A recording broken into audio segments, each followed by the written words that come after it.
నమస్తే. Welcome to our channel. నేను సిరి. నిన్న మొన్నటి వరకు అంటే ఏపీలో చూసినట్టయితే ఓన్లీ క్యాష్ మద్యం కావాలి అంటే ఓన్లీ క్యాష్ అనే ఈ తీరుగానే ఉండేది. కాకపోతే ఇప్పుడైతే శుక్రవారం నుంచి చూసుకున్నట్టయితే ఓన్లీ డిజిటల్ పేమెంట్స్ అయితేనే మేము మద్యం విక్రయిస్తామని చెప్పేసి అక్కడ దుకాణంలో ఉన్న వాళ్ళు చెప్పడం జరుగుతుంది. మరి ఏం జరిగింది ఏపీలో? సడన్‌గా ఈ మార్పు ఏంటి? అసలు మరి ప్రభుత్వం ఎందుకు ఇలాంటి నిర్ణయం తీసుకుందనేది మనకి వివరించడానికి మనతో పాటు ఉన్నారు TDP official spokesperson Uppalapati Srinivas Chowdary గారు. నమస్కారం సార్. నమస్తే. సార్, ఇప్పుడు చూస్తున్నట్టయితే ఏపీలో మొన్నటి వరకు మనం చూసాం. ఓన్లీ క్యాష్ అయితేనే, డిజిటల్ పేమెంట్స్ లేవు. క్యాష్ అయితే మాత్రమే మేము మద్యాన్ని విక్రయిస్తామని చెప్పేసి అన్నారు. ఇప్పుడు చూస్తున్నట్టయితే ఓన్లీ డిజిటల్ పేమెంట్స్ అయితేనే మేము మద్యాన్ని విక్రయిస్తామని చెప్పేసి అక్కడ దుకాణంలో ఉన్న వాళ్ళు చెప్పడం జరుగుతుంది. ఇందులో మరి ఎందుకు ఇలాంటి పెను మార్పులు అక్కడ ఏపీలో వచ్చాయి అని అనుకోవచ్చు మనం? అంటే ఓన్లీ ఈ మద్యం వరకు. మొదట శ్రీ గారు మీకు మన టీవీ ప్రేక్షకులకి తెలుగుదేశం పార్టీ ద్వారా మొదటి నమస్కారాలు. రాష్ట్రంలో దాదాపు 3,600 చిల్లర వైన్ షాపులు, ఒక 1,500 బార్లు ఉన్నాయి. టోటల్ గా ఈ 5 ఏళ్లలో వాళ్ళు వేస్తున్నటువంటి ఆ బ్రాండ్లు జగన్మోహన్ రెడ్డి గారు సప్లై చేస్తున్న బ్యావరీస్ కంపెనీస్ కార్పొరేషన్ నుంచి ఐఎంఎఫ్ఎల్ అంటారు. ఐఎంఎఫ్ఎల్ కార్పొరేషన్ నుంచి వచ్చిన బ్రాండ్స్ అన్ని కూడా డిజిటలైజేషన్ లేకుండా డబ్బులు ఇస్తే తప్ప మద్యం బాటిల్ ఇవ్వమని చెప్పి కండిషన్ పెట్టారు. దాంతో ఈ 5 ఏళ్ళు పూర్తిగా డిజిటలైజేషన్ లేకుండా, అంటే ఫోన్ పేలు కానీ అలాగే రకరకాల మాధ్యమ అంటే కార్డుల ద్వారా కానీ పే చేసే అవకాశం లేకుండా పోయింది. ఇప్పుడు సడన్లీ ఎందుకు వచ్చింది? ఉండి నిండిపోయిందా జగన్మోహన్ రెడ్డి గారు ఉండి? ఎందుకంటే డౌట్ వస్తుంది. అల్లే లక్షల కోట్లు మద్యం ద్వారా సంపాదించారు. ఎలక్షన్ అయిపోయింది, డబ్బులు పనిచేశారు, ఉన్నది కూడా పెట్టుకున్నారు. సో ఉండి నిండిపోయింది, కడుపు నిండిపోయింది. కాబట్టి ఇప్పుడు ఎందుకు లాస్ట్ లో చివరాకన్నా తాగుబోతులు సంతోష పెడదామని చెప్పి ఆల్రెడీ తాగుబోతులు తగడబెట్టి 20,000 కోట్ల రూపాయలు 25 ఏళ్ళు తెచ్చుకున్నాడు. నాకు తెలిసి ప్రపంచంలో ఇంత మహానాయుడు ఎవరు ఉండరేమో. తాగుబోతులు తగడబెట్టి 20,000 కోట్లు తెచ్చుకున్న మహానుభావుడు. సరే, కార్పొరేషన్ నుంచి ఏదో మందు వస్తుంది, పిచ్చి మందు. భారతదేశం కాదు, ప్రపంచంలో ఎక్కడ కూడా మందు దొరకదు. ఆ భూమం కానీ, ఆ వైట్ హౌస్ కానీ, ఆ డిఎస్సి మెగా డిఎస్సీలు కానీ, అదేంటో ఆ పేర్లు కూడా సరిగ్గా గుర్తురావు. అటువంటి దుర్మార్గమైన పేర్లు పెట్టి జనం మీద వదిలేశాడు. అది ఒక రకంగా చెప్పాలంటే లెక్కరా పాయిజన్ అవ్వడం ఇంకా తేలాల్సిన అవసరం ఉంది. గతంలో తెలంగాణ ఎక్సైజ్ చెప్పాడు, సార్ ఈ తాగితే పిచ్చోళ్ళు అయిపోతారు 3 ఏళ్ళ కన్నా అని చెప్పి చెప్పాడు. తనక చాలా ఇలాంటి నిజాయితీ కలిగిన మాధ్యమాలు దాన్ని టెస్ట్ చేసి అనేక రకాలుగా దీన్ని విష పదార్థాలు అని చెప్పి అనేక ఛానల్లో బయట పెట్టినా కూడా అధికారం వాళ్ళ చేతిలో ఉంది. కాబట్టి ఈ మందుని జనం మీద చల్లారు, జనం మీద ఇప్పుడు దోచుకున్నారు. డైరెక్ట్ గా చెప్పాలంటే ఒకప్పుడు 2019 కరెక్ట్ మా గవర్నమెంట్ దిగిపో ముందు క్వార్టర్ బాటిల్ 50 రూపాయల నుంచి 80 రూపాయల వరకు ఉండేది. ఇప్పుడు అది 200 పెరిగింది. అంటే తాగుబోతు కట్టుబడి సంపాదించిన డబ్బుల్లో మెగా శాతం, అంటే సింహభాగం ఆయన ఒక కోటకి పెట్టేస్తున్నాడు డబ్బులు. సో ఏంటంటే వాడి కష్టపడి ఇంటి కుటుంబానికి కూడా వదిలేసి వాడి గుండెల్లో డైరెక్ట్ గా స్ట్రా వేస్తున్నాడు జగన్మోహన్ రెడ్డి. గుండెలో స్ట్రా వేసి తాగేస్తున్నాడు రక్తాన్ని. అంత దుర్మార్గంగా డబ్బులు వసూలు చేశాడు. ఇది వేల లక్షల కోట్ల రూపాయలు. రేపు ప్రభుత్వం మారిన తర్వాత దీన్ని ఎన్క్వైరీ చేస్తే ఆ బెవరీస్ కార్పొరేషన్ ఎండీని ఏ రకంగా బిల్లులు లేకుండా పంపించిన సరుకుల్ని, ఈ డబ్బులు నగదు రూపంగా వచ్చిన డబ్బులు ట్రెజరీ పోయిందా, జగన్మోహన్ రెడ్డి గారి అకౌంట్ లోకి పోయిందా, లేదా విజయసాయి రెడ్డి గారి అకౌంట్ లోకి పోయిందా చూసుకోవాల్సిన బాధ్యత ఉంది. కాబట్టి ఇది ఒక రకమైన అభియోగం. దీని మీద ఎంక్వైరీ చేస్తారు ప్రభుత్వం. అయితే ఈ రోజు వెసులుబాటు, నేను ఒక మాట అడుగుతానమ్మా. తాపీ పని చేసే మేస్త్రి పాపం ఆయన 1,000 రూపాయలు 500 సంపాదించుకుంటాడు కూలికొచ్చి. సాయంత్రం ఏదో 1,000 రూపాయలు తీసుకోవాలంటే నువ్వు ఫోన్ పే చేయంటే వాడికి పాపం మాట్లాడే సెల్లే ఉండదు.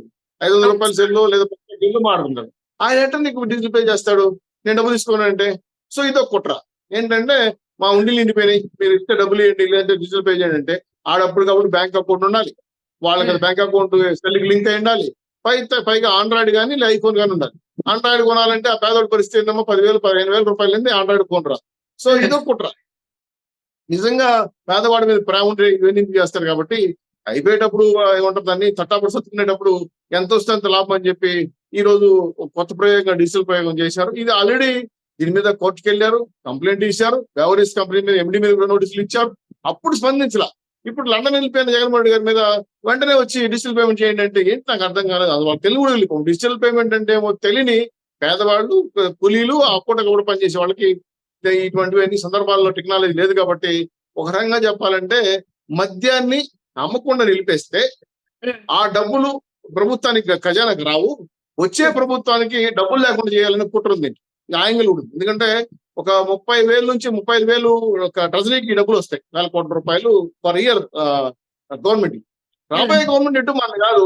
ఇప్పుడు డిజిటల్ పేమెంట్ పెట్టేస్తే వాళ్ళు డబ్బులు కట్టలేరు, ఖజానా డబ్బులు రావు, ప్రభుత్వానికి ఇబ్బంది పడతారు. సో వచ్చే కొత్త ప్రభుత్వాన్ని ఎదుగులు పెట్టడం కోసం, సంక్షేమ కార్యక్రమాలు లేదా అభివృద్ధి కోసం కావాల్సిన నిధుల్ని ఆపడం కోసం చేస్తున్న ఇది ఒక విజయసాయి రెడ్డి జగన్మోహన్ రెడ్డి గారి యొక్క పథకమే.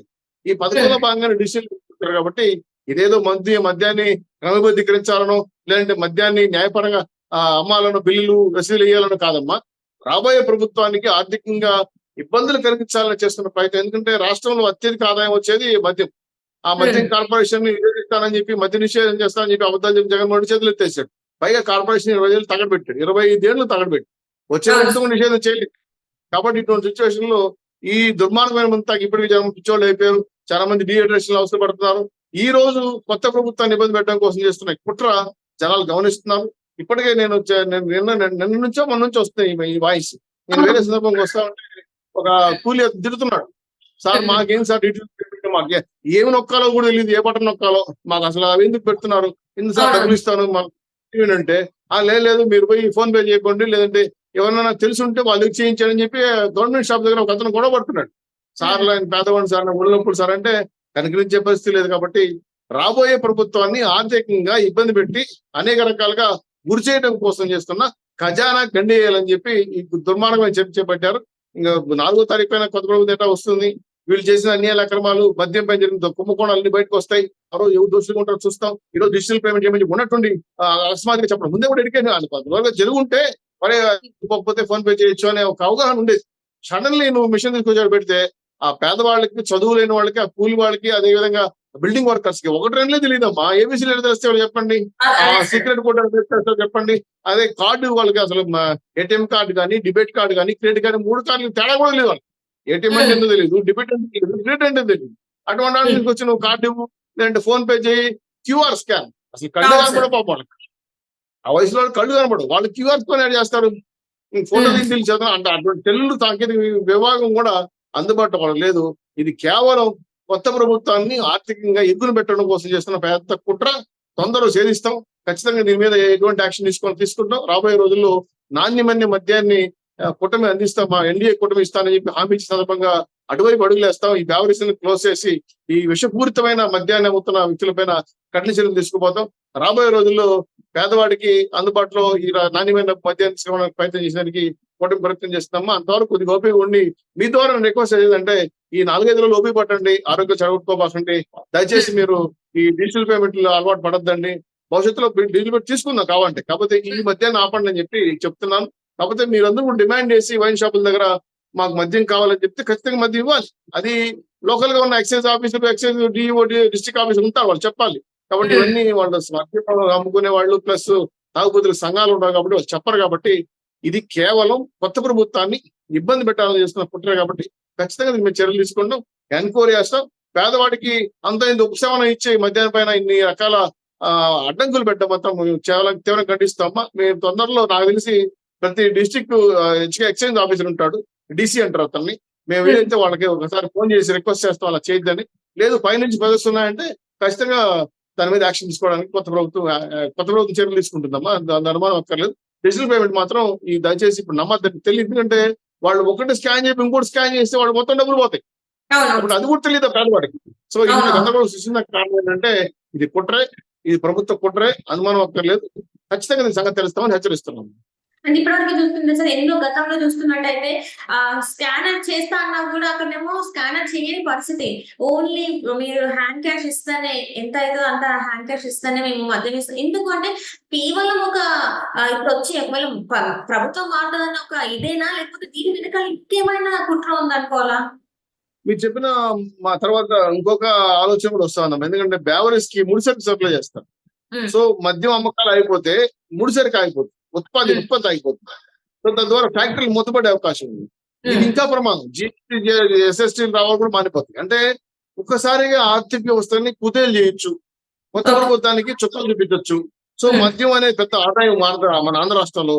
ఈ ఫ్యాక్టరీ మీద ఎఫెక్ట్ పడినందుకు ఇక్కడ సేల్స్ ఆగిపోతే వాడు ప్రొడక్షన్ ఆగిపోతాడు, ప్రొడక్షన్ ఆగిపోతే కంపెనీలు మూతపడతాయి. కాబట్టి ఈ కంపెనీలను ఎవరి వాళ్ళ బెనామీ కంపెనీ పేర్లు వేరైనా ఇప్పుడు ప్రభుత్వం వెళ్ళిపోతుంది కాబట్టి మనం తట్టాబడి సర్దుకోవాలి. కాబట్టి వెంటనే వీలైనంత వరకు ఈ కంపెనీల నుండి లైసెన్స్ రద్దు చేసుకొని పక్క వెళ్ళిపోదాం అనే ఒక ఒక భయంకరమైన కుట్ర ఉందని కూడా ఆశ కనబడతా ఉంది. ఇటు పక్క బ్యావరీస్ అన్యాయాలను తగలబెట్టడం కోసం, అలాగే ఈ మధ్య కాలంలో బ్యావరీస్ కంపెనీలో ఉన్నటువంటి కార్పొరేషన్ డాక్యుమెంట్స్ కూడా తగలబెట్టారని విన్నాను. బిల్లులు, నివాసులు అంతా అవన్నీ కూడా చాలా రేపు కీలకమవుతాయి. ఈ నెక్స్ట్ ఈ ధరలు పెంచడం, రెండు ఈ డిజిటల్ పేమెంట్స్. సో కొత్త గవర్నమెంట్ ని ఇబ్బంది పెట్టాలనే ఆలోచనతో ఫ్యాక్టరీలు ఉంచుకొని వాళ్ళు బయటకు వెళ్ళిపోవాలని, మద్యం తాగుతున్న పేదవాడిని ఇబ్బంది పెట్టాలని ఈ నెపం కొత్త ప్రభుత్వం నెట్టేసేది. వాళ్ళు వచ్చారబ్బా మేము ఏం చేయలేమబ్బా, వాళ్ళ ప్రభుత్వం అవిధం చేసింది, మేము చూడు చాలా మంది పేదవాళ్ళకి సాయం చేసామని ఒక నిందను కూడా మోపేదానికి ఆస్కారం ఉంది. కాబట్టి ఈ యొక్క కుట్రని తొందరలో ఛేదిస్తామమ్మా. ఇది ఖచ్చితంగా తప్పు. కొత్త వాళ్ళకి, తెలియని వాళ్ళకి ఇబ్బంది పెట్టడం. ఈ మధ్య రహిత ఆంధ్రప్రదేశ్ చేస్తాం జగన్మోహన్ గారు పూర్తిగా చేతులెత్తేసి ఇప్పుడు మద్యాన్ని ఏరులే పాలించి మళ్ళా మద్యం బాబుల్ని ఇబ్బంది పెట్టడం అనేది సమంజసం కాదు. ఖచ్చితంగా కొత్త ప్రభుత్వం మేము అందుబాటులో అన్ని రకాలుగా తీసుకోవడానికి పేమెంట్, నగదు పేమెంట్ రెండు ఉండే విధంగా చూస్తామని మీద ఒక హామీ ఇస్తున్నాను. Right sir, right. Thank you so much sir. మీరు మాతో పాటు జూమ్ కాల్ ధన్యవాదాలు.